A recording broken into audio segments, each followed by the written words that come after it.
Welcome to Casual Friday. Hi, I'm Roxanne Richardson, and this is my weekly Casual Friday podcast. In this week's podcast, I have updates on my current projects.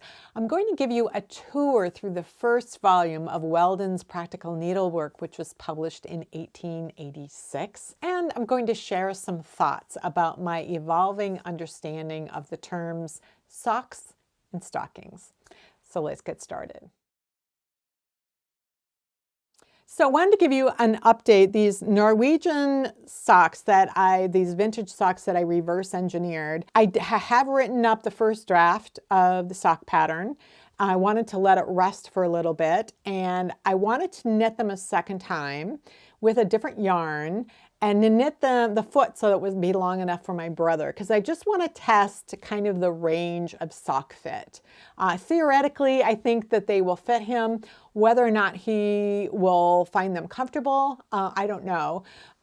So that yarn, I ordered that yarn I think a week ago, and it's supposed to show up this weekend. It's a yarn I've never used before. I wanted a worsted weight sock yarn, so I wanted something that was machine washable and had some, was wool, but had some nylon content for durability, because I really prefer some nylon content. I know a lot of people don't want to use any synthetic yarn. They want 100% wool for their socks. Somebody asked me recently, what's your favorite sock yarn that's made from 100% wool?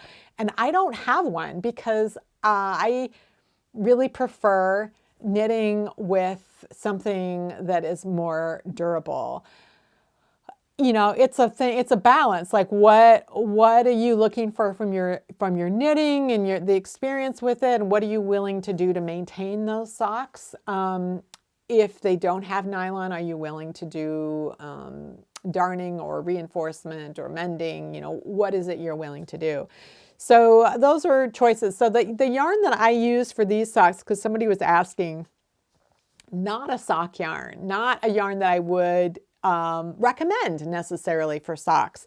I love this yarn. It's the leftovers from the yarn I used to knit my 1950s vintage sweater in my long-term project to knit a sweater from each decade.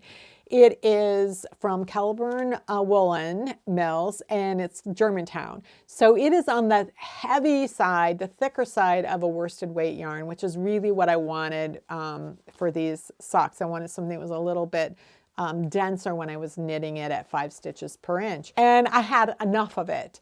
I originally had planned on using an Icelandic yarn that it's just too thick. It's really more on the bulky side of yarn, and I couldn't knit it densely enough. I couldn't knit it to a firm enough gauge and get the right size and also sort of the right feel of the sock. So I decided not to use that, and I just looked for something in my office that would work so that I could try it out.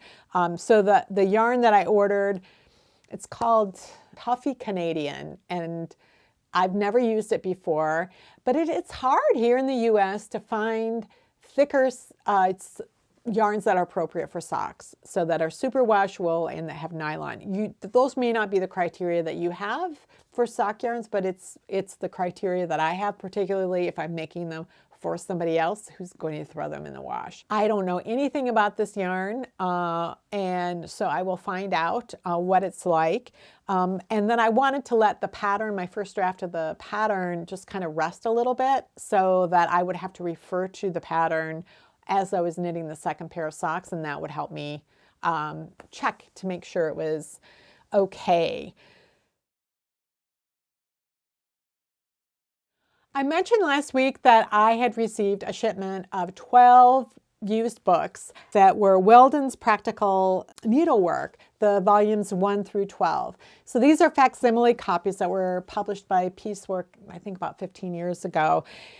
They no longer publish these hard copy facsimile editions. What you can get from Piecework now is digitized PDF downloads, but not of like the whole volume like this. It's the different bits from these volumes. So in a given year of Weldon's Practical Needlework, they would have published issues that were devoted to knitting, some devoted to crochet or tatting or macrame, and then they also had some that were devoted to stocking knitting. If you are interested in one of those areas, then you can get digitized copies of that. So like the volume 1 from 1886 has 2 issues that were devoted to stocking knitting, and I had that. I bought that about 4 years ago. It was the first series and the second series of Practical Stocking Knitting. I was able to buy those and download them, and I've been reading and rereading those 2 issues for the past 4 years.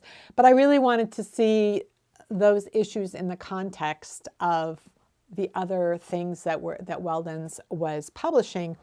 I just assumed that because they had issues devoted to stocking knitting, that stocking knitting wouldn't be included in their issues that were devoted to knitting of other types. And so I want to go to the overhead and kind of go through and show you what's in this first volume. I'm going to show you what's in each of these volumes, 1 per week. It'll give me time to really digest them, and it'll give you an idea of what is in there. And so if there's something in particular that you're interested in, you would be able to get a digitized download of that from Piecework. So this is the first volume of the facsimile copy of Weldon's Practical Needlework Volume 1. So Volume 1 refers to the first full year that Weldon's was being published. They published an issue every month. They have 4 different issues that were devoted to knitting. They have 1 for patchwork, 3 for crochet. They had 2 for macrame and 2 for stocking knitter. They introduced everything with instructions for how to knit. So there's not an assumption that everybody would have known how to knit or would have learned to knit as a child. These were really focused at sort of more middle-class women, and they wouldn't necessarily have learned to knit in school because they were not learning to knit in order to earn money. They would have been knitting things in order to create a nice home environment for their family. So there are items that on the surface look like sweaters, but they tend to be called undervests. So this is a gentleman's undervest. They have stitch patterns that can be used for different kinds of projects. And then they also have all kinds of accessories like we would see today. They have fingerless mitts. They've got some more stitch patterns. Then you start to see things for babies as well as there's a lady's knitted undervest, a baby's knitted undervest. And then we have this baby's knitted gaiter. There's a number of gaiters in these first few issues.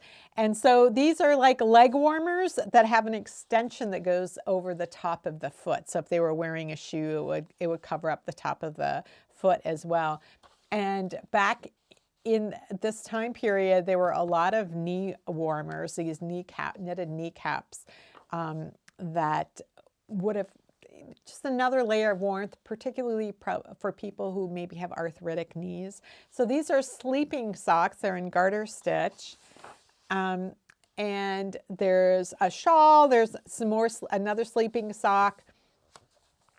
Babies knitted combinations. This underwear. So then we've got these little patterns for squares that could be sewn together and made into a blanket. We've got a gentleman's plain sock and a gentleman's striped sock. We've got baby's glove, baby's boots, a baby's jacket, a fancy kind of jacket, a tam o' shanter, a baby's knit sock, balaclava, more underwear, undergarments, other stitch patterns. This is a child's gaiter. This one's got a strap to help hold it on top of the sock. And another one right here. So 3 of them actually. There's 3 different gaiter patterns here. And more babies' socks. And so then we continue on. There are always lots of baby items. There's also a ball knitted like an orange. One of the comments that you will often hear about these old patterns is that they're really hard to understand, they're really cryptic. And what I have found is that oftentimes they are much more explicit than what we would see today, where they write out every single word. So make one, knit three, and they will repeat it for, over and over and over again. They don't separate, they don't start a text line when there is an instruction for a new row or round. So it all just becomes this giant wall of text. So it can make things harder to read, certainly, but to understand, the actual knitting instructions are usually pretty clear. It isn't always clear how to put them together or what the item is supposed to be used for all the time. And sometimes they will use different terms than we might use. Oftentimes you'll see them use the term seam stitch when they mean purl stitch. So if something was knitted in the round, they often would mark the beginning of the round with a column of purl stitches or a column of garter stitch. And they would call that the seam line, and you'd use it to help you keep track of shaping. So they do that in a sock or a stocking, but they would do that with other kinds of things as well. So the purl stitch was often called a seam stitch. So this I thought was really interesting. When I did my project, my long-term project to knit a sweater from each decade, my first one was published in 1904, and I kind of was looking backwards to find other examples of published sweaters. I could certainly find things that were jackets or that were undershirts, a lot of upper body knitted items, but not something that I would consider a sweater in the way that we would use it today. I had found some items for a jersey for a boy or a girl that looked like a turtleneck sweater. Wasn't sure if that was meant to be a garment that would be worn on the over the top of underwear, or if it was a layer of underwear. It wasn't clear to me how they were using the term jersey. But this surprised me. This is a gentleman's cardigan jacket. So I haven't read through this pattern yet, but this is clearly something you would wear at home to keep warm. It's got pockets in it. It's got buttons up. It looks very much like a cardigan that you would see for somebody today. And so I find this really interesting, and this was published in 1886. And I think the pattern that I found that was a jersey for a boy or a girl was also published about 1885, 86.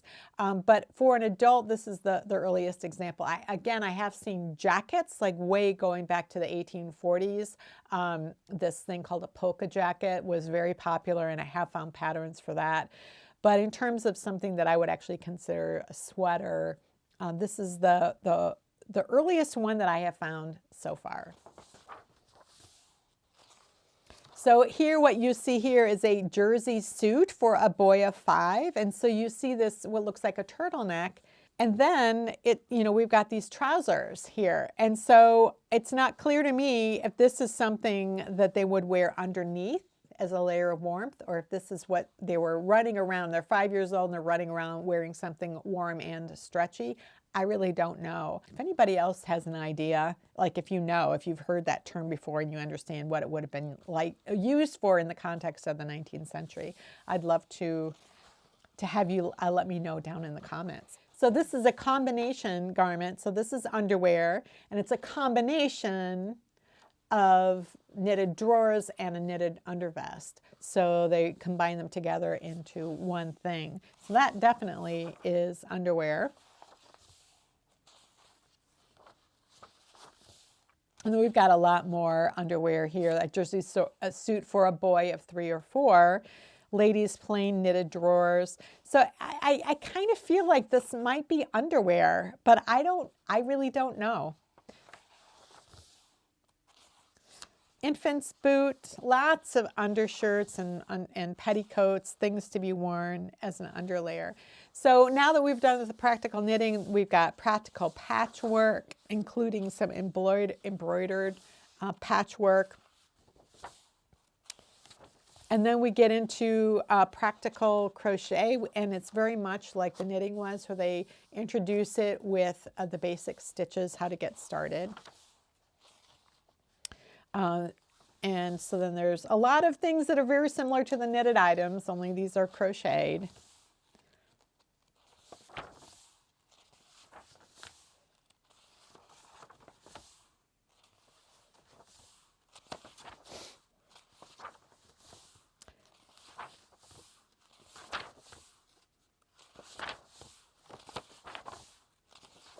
Very similar items, a lot of similar types of things. We've got macrame. And then finally at the end, we've got the 2 issues of the Stocking Knitter, which I've looked at and studied many, many times. And similar to the Introduction to Knitting and Crochet, the Introduction to the Stocking Knitter talks about the different elements of the stocking, how you get different ways you can get started, what the general formulas are for them in terms of how long you knit something before you start decreasing for the calf, how many rounds you knit after that kind of thing. And then they go into all of the different types of heels and toes. So this is the heel that was in the Norwegian sock that I've been working on lately. In here they call it the manufacturer's heel. Other people will call it the shaped common heel, where the common heel is this one here. It's the most basic type of heel you could ever knit. And then this is slightly improved upon. And then there's all other kinds of heels as well, including what they call the Niantic heel, which is a short row heel. And one of the things that they explain about this is that it's pretty shallow, it doesn't fit very well. And in the stocking pattern that they include later in this book, they include instructions for knitting a small flap first, about 1 inch or so long, in order to give more room, and then there'll be a little gusset going along in there as well. So this is one of the things that intrigued me early on when I was investigating antique patterns, was the method of short row that they used for this. It was continued to be used in short row sock heels all the way up to, I've seen up to in the late 60s, early 70s. And then I stopped seeing sock patterns. And in the 70s and 80s, I can't find any sock patterns. There may be some, but I haven't found any. And then once sock knitting gets popular again and people start doing the short row, they're using the wrap and turn short row. And that was absolutely not the type of short row technique they were using back at this time. So at some point I will do a sock that has their version of a short row heel. But in addition to heels, they've got a lot of different sock toes. I've done quite a few of these types of sock toes on my channel. I have this one, this star of 4 points. I have the round toe. I have this French toe. I have this French toe right here, which is kind of like 3 lines of decreases on the toe. It's kind of interesting. And they have instructions for knitting the foot in 2 halves, the instep and the sole, so that you can sew them up the side. It allows you to re-sole it more easily later, because you're unlikely to wear out the top of your sock, but you can take out the toe, rip it back, and re-knit the part that needs to be replaced more easily.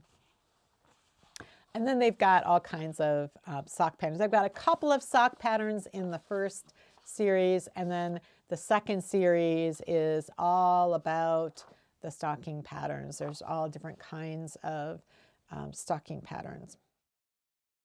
I mentioned that these books are in the public domain, but you really can't find free digitized copies of Weldon's really anywhere that I have found. I did mention last week that volume 11, which would have been from 1896, is available on archive.org, and I'll leave another link to that down in the show notes, so you can kind of get a sense of what would be in a full year of Weldon's, in particular that year. Somebody asked in the comments, well, why wouldn't there be, are they that rare, or why wouldn't there be more of them available free? And I think the answer is yes, they're rare enough that the physical copies of the original stuff is worth something. So if somebody has a copy of that, they maybe aren't interested in digitizing and making it available for free because that might lower the value of the actual physical copy. What some people do is they do collect these, and they might spend a lot of money collecting these different books and pamphlets and all of that sort of thing. And then they do digitize and scan them, and then they sell them, which is kind of what Piecework is doing. They bought physical copies and they are making them available to other people, but they are charging money for them because it takes time and money and effort to do all of that work in order to make them available. So you can find, by going online, you can find original copies of Weldon's available for sale, mostly in the UK because that's where Weldon's was first published. But they can be very expensive, like a volume like this of 1 year's worth of Weldon's practical needlework might run several $100s just for that one volume. There are sellers on Etsy, and I have used those in the past, who have these old books that are in the public domain. They have scanned them and cleaned them up and prepared them as PDFs, and then they sell the PDF the same way that Piecework sells PDFs of Weldon's. And I have bought some from a seller named, I think it's IvyRose. I'll leave a link to her shop below. In fact, I just bought 2 issues of Weldon's Practical Knitter that was aimed at stockings. It wasn't called Practical Stocking Knitter at that time. It was Practical Knitter. And I think one was from about 1905 and the other was from about 1919, 1920, something like that. And they were devoted to stockings. And in particular, there was one I was interested in because it had virtually the same things that were in the very first issue of Weldon's Practical Stocking Knitter. But instead of using engravings to illustrate things, they had photographs, and often they had multiple photographs. So a change in technology allowed them to update the images that they were using. And then some of the language and the way that they presented information was a little bit different too. So one of the things that fascinates me about looking at these old patterns is looking at how things were generally done in one time period and then how they gradually changed.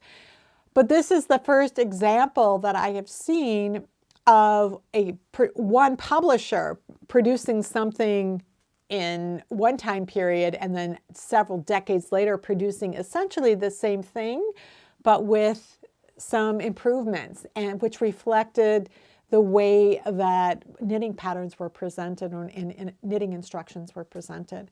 So I'll talk a little bit more about that as I've had more time to really look at the 2 issues side by side.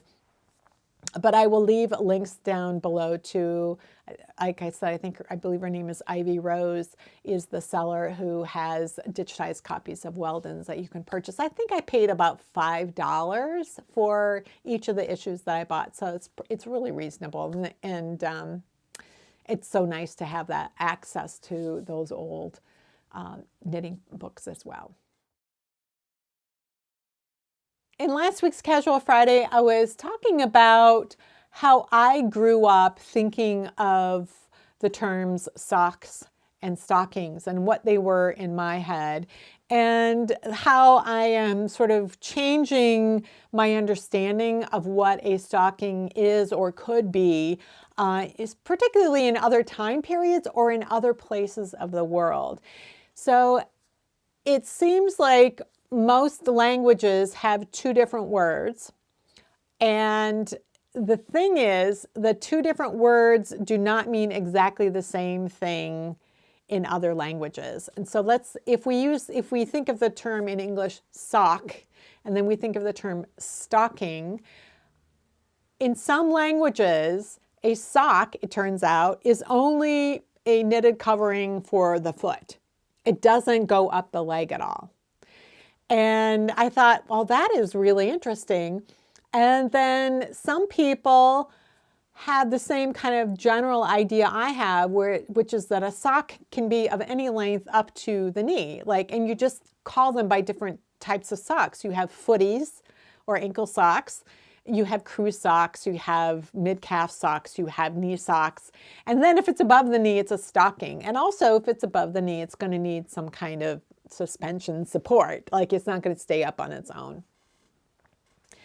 But then I started learning that there were places that had stockings in whatever the word is in their language, and they never went above the knee. Like they don't go above the knee. They only come up to the knee, which is what I would call a knee sock.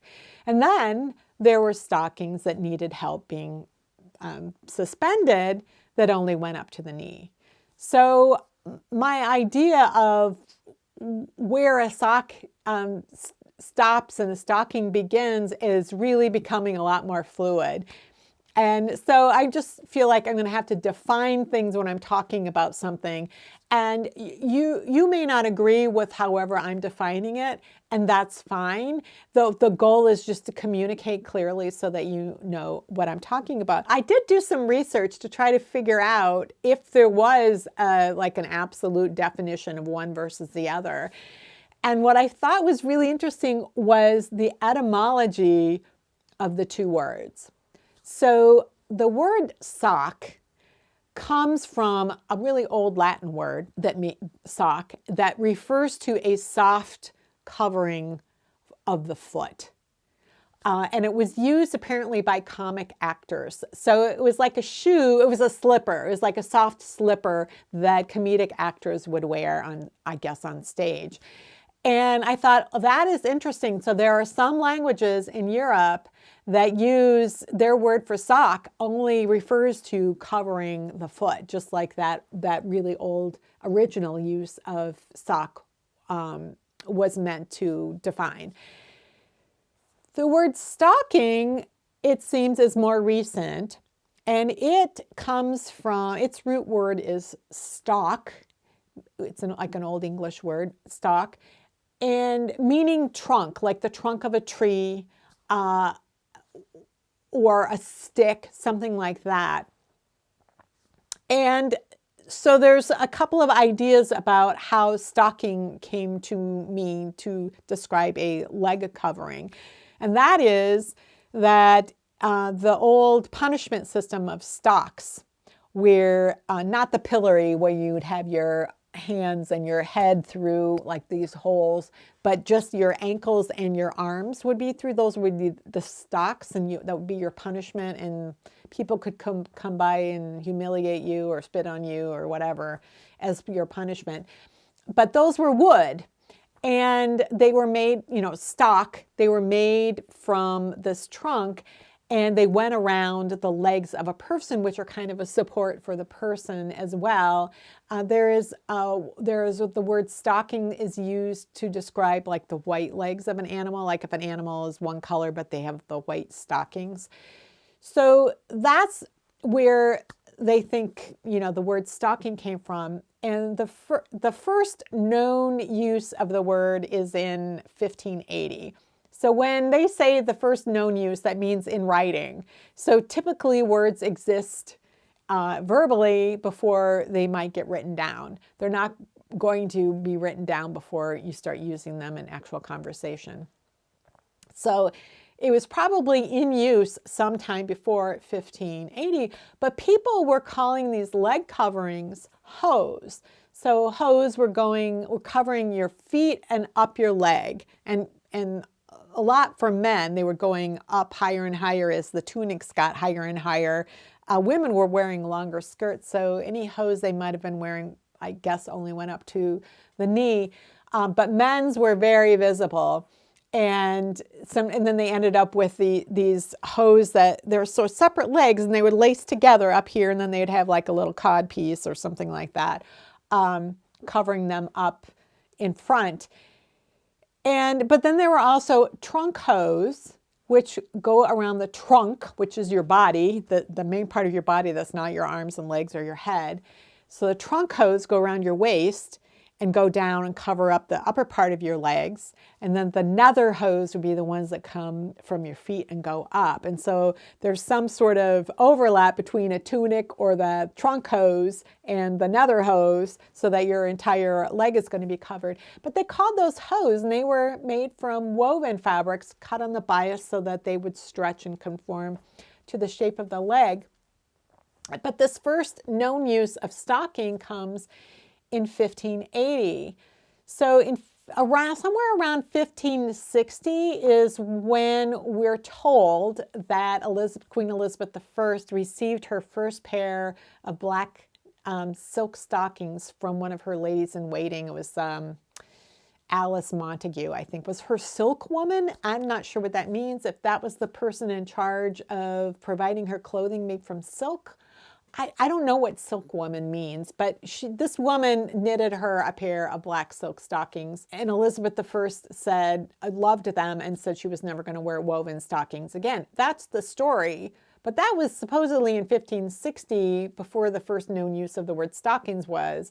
And this story that is told about her was apparently first written down 50 years later, like after she was dead. So it was known that she liked knitted stockings once she tried them, but it's not clear what she would have actually called them, particularly early on.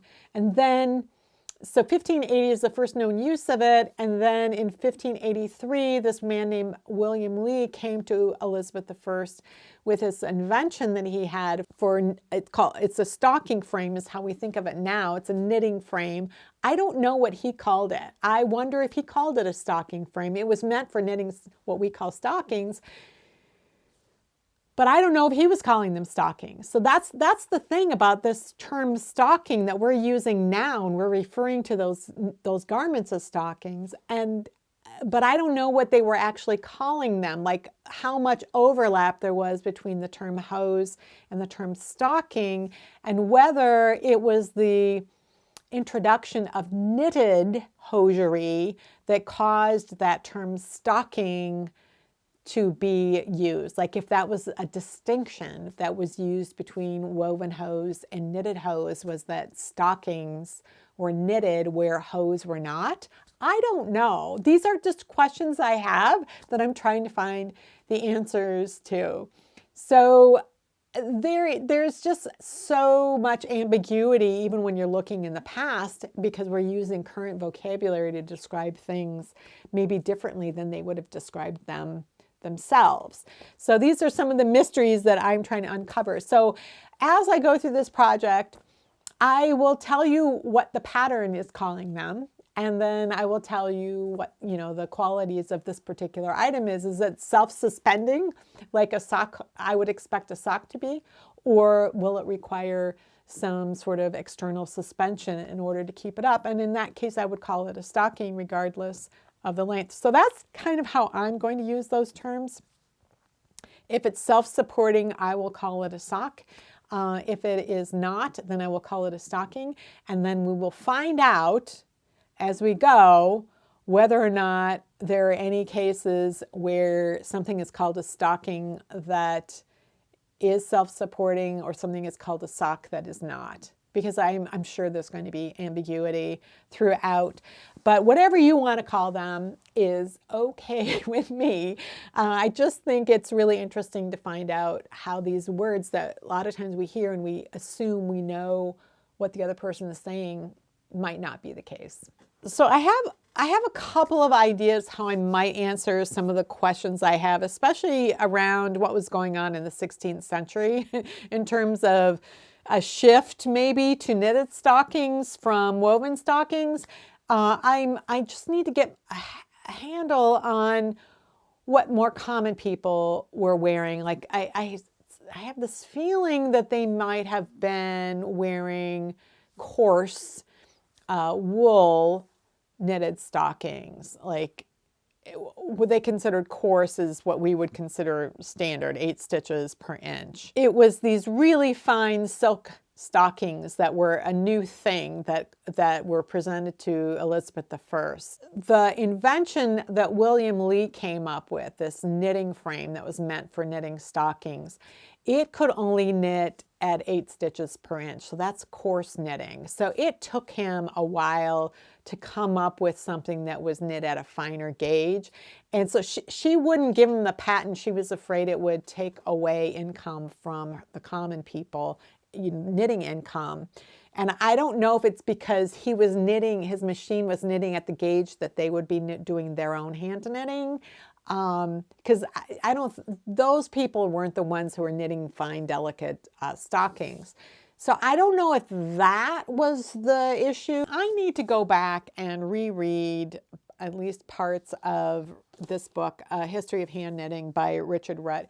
He was a bishop in the UK who wrote this book about knitting that was really the first sort of serious academic approach to writing about knitting. It hadn't been treated that way previously. If anyone knows of any other books besides this, the ones that might really shed some light on what was going on in the 16th century as it pertains to like this transition from woven hose to knitted hose, and the language around the terms used for them, like this term stockings. If anyone has any sort of book like History of Hosiery or something that isn't just superficial but actually goes fairly deep, I would appreciate that. If anybody knows of a book or a particular scholar who might know something like that, that would be great. I'd really appreciate it. Well, that's it for this week's Casual Friday. If you have any comments or questions about today's video or suggestions for videos you'd like to see in the future, you can leave those down in the comments below. Thanks for watching, and I'll see you next week.